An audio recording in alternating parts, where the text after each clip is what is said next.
산에도 2번이나 끌려가서 뭐 두목한테 상납 안 하느냐, 왜 아가씨 안 해주냐.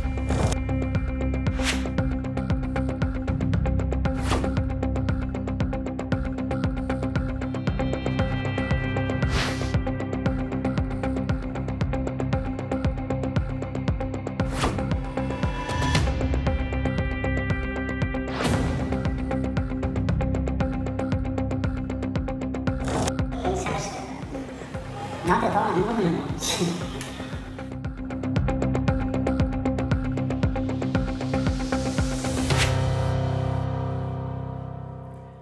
대구 도심 한복판에 있는 성매매 집결지 자갈마당이 지난달 초 110년 만에 철거됐습니다. 현재 이곳에는 주상복합단지 건설이 추진되고 있는데요. 서울 도심의 청량리 588 역시 마찬가지입니다. 하지만 그 외형은 탈바꿈하고 있지만 내부를 장악해온 폭력 조직들은 사라지지 않고 오히려 더 큰 이권을 노리고 있습니다. 이 상황에서 경찰, 검찰, 이 공권력은 뭘 하고 있을까요? 어젯밤 PD수첩의 보도 내용 박건식 팀장으로부터 좀 더 자세히 들어보겠습니다. 어서 오세요. 자, 성매매 집결소. 자, 지난 2004년 이 성매매 방지 특별법 시행 이후 거의 다 좀 사라지지 않았나 이렇게 알고 있었는데 어떤 상황입니까? 예, 지금 전국적으로 대체로 사라지고 있죠. 네. 42곳 정도가 전국에 있는데 네.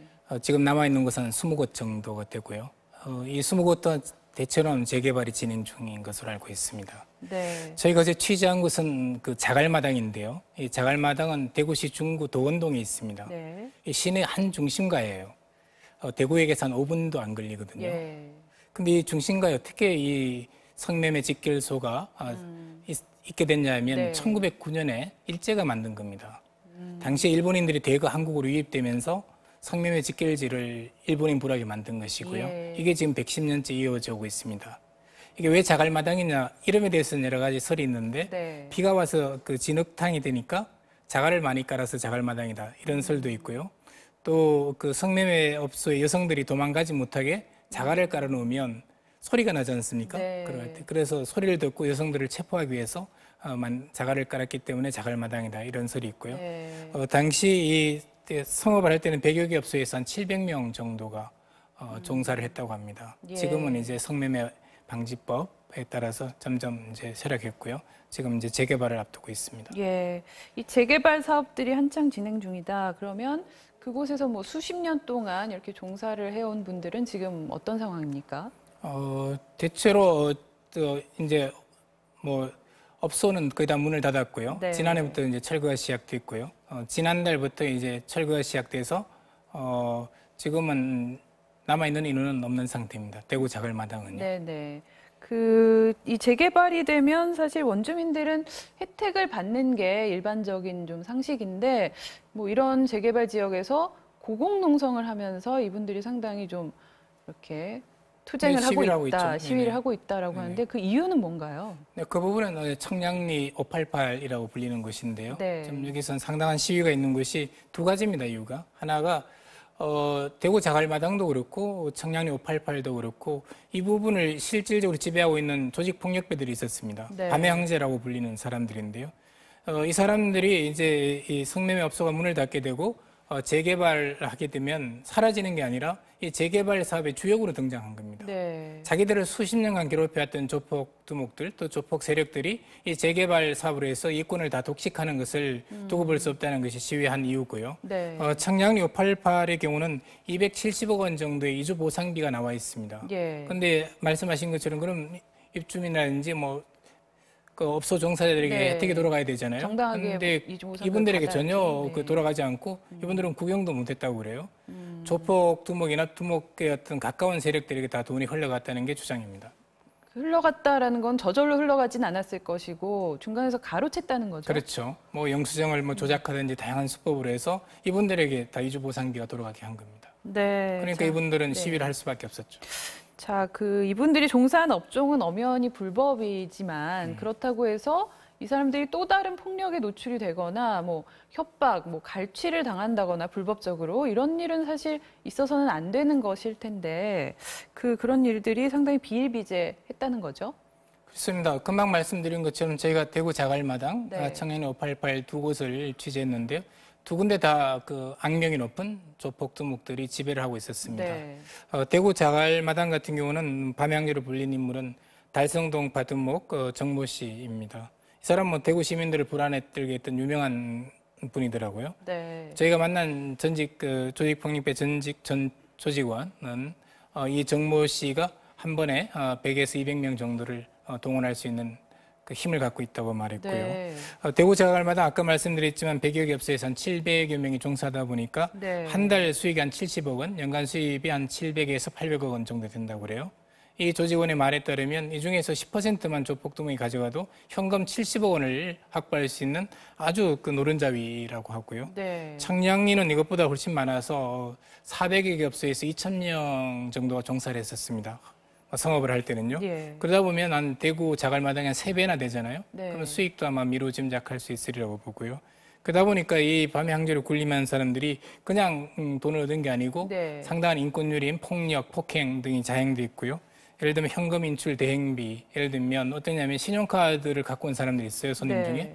그러면 이 업소 주인들이 그 ATM에 가서 돈을 받아오는 게 아니고요. 네. 이 오토바이 배달부가 있어요. 조폭의 조직원들이. 네. 그래서 대신 카드를 가서 현금 인출해 오고 대신 네. 수수료를 이분들이 갈치라고요. 또 사채를 많이 강요해요. 네. 그런데 사채에 고리 대금을 붙이고요. 하루라도 이자가 밀리면 저희들이 본 심한 경우에는 목에다가 개목줄을 걸어가지고 예. 그 골목을 계속 끌고 다녀요. 네. 온 동네 사람들이 다 보게.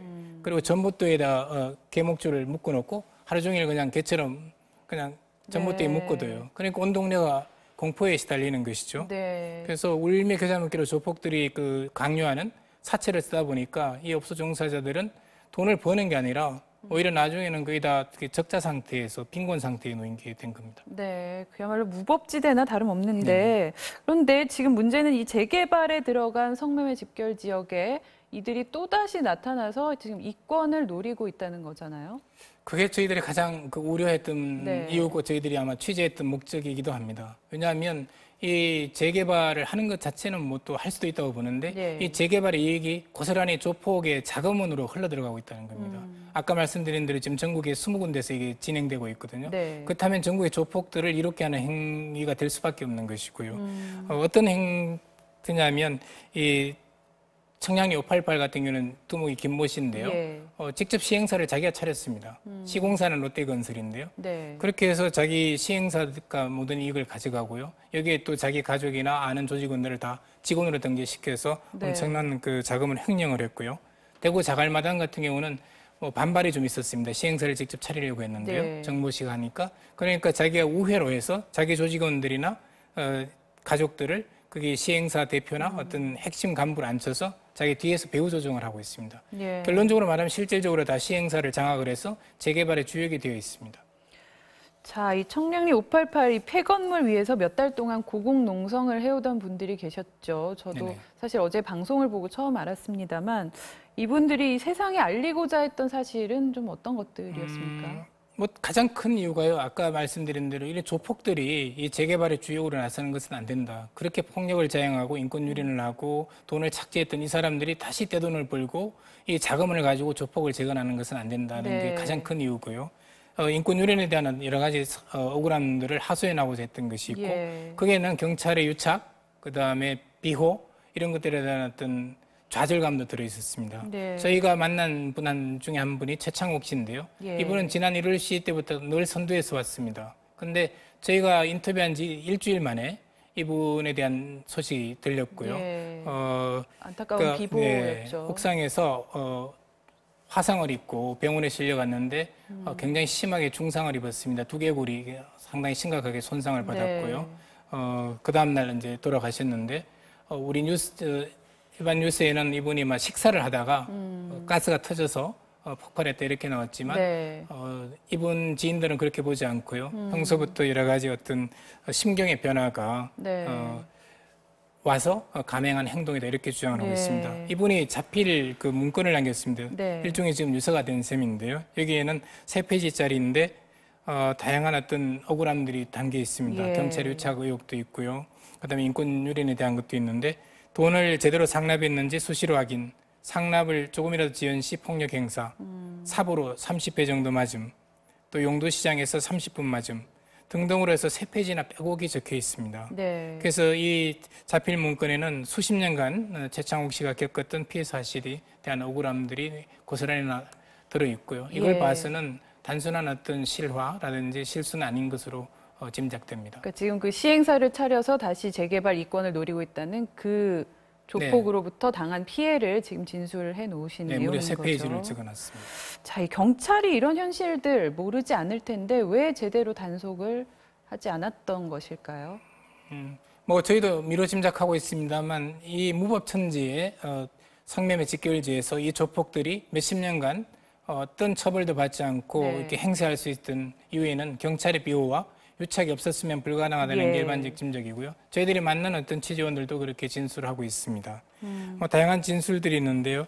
대구 자갈마당 같은 경우는 현재 성매매 업소 종사자들이 지금 진정서를 냈는데 네. 유착을 의심받고 있는 그 경찰 10여 명을 네. 좀 고소해 놓은 상태입니다. 진정을 해 놓은 상태고요. 이 진정서에 따라서 경찰이 현재 수사를 하고 있습니다. 네. 청량리 역시 마찬가지고요. 청량리 두목 김 씨 같은 경우는 어느 정도였냐면 경찰이 압수수색에서 체포하려고 할 때 예. 그 들이닥치는 1시간 전에 도망을 갔습니다. 네. 이건 누군가 알려준 것이죠. 그러네요. 네. 그리고 또 동대문서 강력팀장 같은 경우는 이 조폭 두목 김 씨 어머니의 부고장을 이 강력팀장이 돌렸습니다.